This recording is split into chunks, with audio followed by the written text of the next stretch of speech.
علامہ توقیر الحسن باجوہ صاحب بیٹھے ہیں، یہ فقہ کی کتابوں میں لکھا ہے کہ جب مسجد کی صفائی کی جائے نا تو جو مسجد کا کوڑا ہے نا، ظاہر ہے نکلے گا نا کوڑا کا، ریت ہوگی، مٹی ہوگی، کچھ اور بھی معاملات ہو سکتے ہیں، تو فقہ کی کتابوں میں لکھا ہے کہ جو مسجد سے نکلنے والا کوڑا ہے اس کوڑے کو اس جگہ نہ پھینکا جائے جہاں عام گھروں کا کوڑا آتا ہے، کہ مسجد کے کوڑے کا بھی ادب کرنا ہے کہ یہ اللہ کے گھر کا کوڑا ہے۔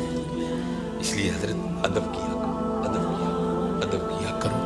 ادب پہلا کرینہ ہے محبت کے کریموں میں، اس لیے جب کبھی اللہ جل شانہ کے گھر میں آنے کی توفیق ہو جائے نا، اپنی آوازیں پست رکھا کرو، یہاں آواز بلند نہیں کرنی۔ یہ بہت بڑے بادشاہ کا دربار ہے، تو وہ کیونکہ ملک ندیم تھا، یہ اللہ کا دربار ہے، اس نے تو یہاں ہی کہہ دینا تھا نا جو کہہ دینا تھا، کہا یہاں بھی جائے گا، لیکن آپ کو خبر نہیں ہوگی آپ کو کس انداز میں کہہ دیا جائے گا، کیونکہ بزرگوں سے ہم نے سنا ہے کہ وہ کسی کو لاٹھی لے کر مارنے نہیں آتا، لیکن کیا کرتا ہے بندے کو مت پٹھی ڈال دیتا ہے پھر۔ اس لیے ہمیشہ حضرت اس کا ادب کرنا ہے، اس کا احترام کرنا ہے۔ میں نے جب پڑھا نا کہ حضرت سیدنا عمر بن خطاب امیر المومنین رضی اللہ تعالیٰ عنہ آپ مسجد کی صفائی خود کیا کرتے تھے، آپ مسجد کی صفائی خود کیا کرتے تھے، اس لیے حضرت اس گھر سے پیار کرو، اس گھر کی خدمت کرو، اس گھر کو سجاؤ، اس گھر کو سنوارو۔ جس کسی نے بھی اس گھر کی خدمت کی نا تو حضرت پھر وہ خالی نہیں رہا کبھی بھی۔ یہاں حضرت دنیا کے دو ٹگے کے جو چودھری ہیں ان کی کرو تو کچھ نہ کچھ مل ہی جاتا ہے حضرت، تو یہ تو حضرت بادشاہوں کے بادشاہ کا گھر ہے، تو اس کی کرے گا تو اسے نہیں ملے گا، اسے اتنا ملے گا کہ نسلوں سے بھی ختم نہیں ہوگا۔ لیکن دکھ کی بات یہ ہے کہ حضرت آج چودھریوں کے درباروں کا بھی تقدس قائم ہے، آج چودھریوں کی مجلسوں کی بھی رونقیں قائم ہیں، لیکن دکھ کی بات حضرت ہم نے پتہ نہیں اس گھر کو کیا سمجھ لیا۔ نہیں حضرت وَأَنَّ الْمَسَاجِدَ لِلَّهِ، یہ اللہ کا گھر، یہ ایسا گھر ہے حضرت اگر آپ آ کر خالی بیٹھ ہی جائیں نا، کچھ بھی نہ کریں، صرف آ کر آپ بیٹھ بھی جائیں گے تو جتنی دیر بیٹھے رہیں گے آپ کے نامہ اعمال میں نیکیاں لکھی جائیں گی۔ یہ ایسا سونا گھر ہے۔ اور حکیم صاحب رحمۃ اللہ تعالیٰ نے تو اکثر فرمایا کرتے تھے کہ بھائی سانو تے جو ملے ایتھوں ہی ملے ہے، سانو تے جو ملے ایتھوں ہی ملے ہے۔ ابو بکر صدیق کو جو ملا مسجد سے ملا، حضرت عمر کو جو ملا مسجد سے ملا، حضرت عثمان غنی کو جو ملا مسجد سے ملا، حضرت سیدنا علی المرتضیٰ کو جو ملا مسجد سے ملا، ہمارے بڑوں کو جو ملا حضرت مسجد سے ملا حضرت۔ اور آج جو ہمارے گھروں سے رحمتیں رونقیں بھاگ گئی ہیں نا، اس کی وجہ یہ ہے کہ حضرت ہم نے یہاں آنا چھوڑ دیا، ہم نے یہاں آنا چھوڑ دیا ہے۔ اس لیے یہاں آؤ بھی اور اس کا ادب بھی کرو اور اس کا احترام بھی کرو، یہ بہت بڑی جگہ ہے۔ جیسے میں نے کہا نا حضرت ہم دنیا دار ہیں نا، ہم نے پیسے کو بہت کچھ سمجھ لیا، حالانکہ پیسہ کچھ بھی نہیں ہے حضرت، پیسہ سب کچھ اللہ کی ذات ہے حضرت، اگر وہ ہے تو پیسہ کام آئے گا، اگر وہ نہیں تو پیسہ کیا کرے گا یار، کچھ بھی نہیں کرے گا۔ یہ مولانا روم علیہ الرحمہ مثنوی شریف میں آپ لکھتے ہیں کہ کوئی بابا جی تھے اور مال ان کے پاس بڑا تھا، اللہ نے بڑا مال دیا، وقت نزا آ گیا، ان کو پتا تھا جو میرے بیٹے ہیں وہ نکمے ہیں، مال میں نے کمایا ہے، یہ عیاشی کریں گے اجاڑیں گے، جواب اللہ کے حضور مجھے دینا پڑے گا۔ علماء سے صوفیاء سے ان کی سنگت تھی، صحبت تھی، مشورہ کیا انہوں نے، کرتے کیا ہیں، انہوں نے 2 وصیتیں لکھی۔ پہلی وصیت لکھ کے نا شاپر میں ڈال کر اوپر لکھتے ہیں اس وصیت کو تب پڑھا جائے جب سارے لوگ میرا جنازہ پڑھنے کے لیے اکٹھے ہو جائیں۔ ایک اور وصیت لکھی، اسے شاپر میں ڈالا، لفافے کو بند کیا اور اس کے اوپر لکھا اس وصیت کو تب پڑھا جائے جب میرا جنازہ پڑھ دیا جائے۔ اب چودھری تھا، میں تو اکثر احباب سے پوچھتا ہوں پتہ نہیں حضرت ہم نے تو کہیں نہیں پڑھا، شاید آپ نے پڑھا ہو تو ہمیں بھی بتائیے گا، کہاں لکھا ہے کہ امیر کے جنازے میں زیادہ ثواب ہے غریب کے نہیں ہوتا؟ غریب کے جنازے میں آتا ہی کوئی نہیں حضرت، پاس سے بھی گزرے گا اپنی دکان پر بیٹھے رہیں گے، غریب کے جنازے پہ کوئی بھی نہیں جائے گا۔ اور اگر جنازہ ہو کسی امیر آدمی کا، ہمیں اطلاع کسی بھی راہ صلاح سے مل جائے ہم ضرور پہنچیں گے۔ اور یہ میں نے اب دیکھا ہے حضرت، پہلے جنازے پہ کون ملا کرتا تھا کسی سے، اب جناب جنازے پہ بھی لوگ ایسے ملتے ہیں جیسے شادیوں پر ملا جایا جاتا تھا۔ اور اس کا مقصد کیا ہوتا ہے، پاجی دھیان رکھیو میں بھی آیا جی تے جے کل کو میرا مر گیا تو تسی بھی آنا جی۔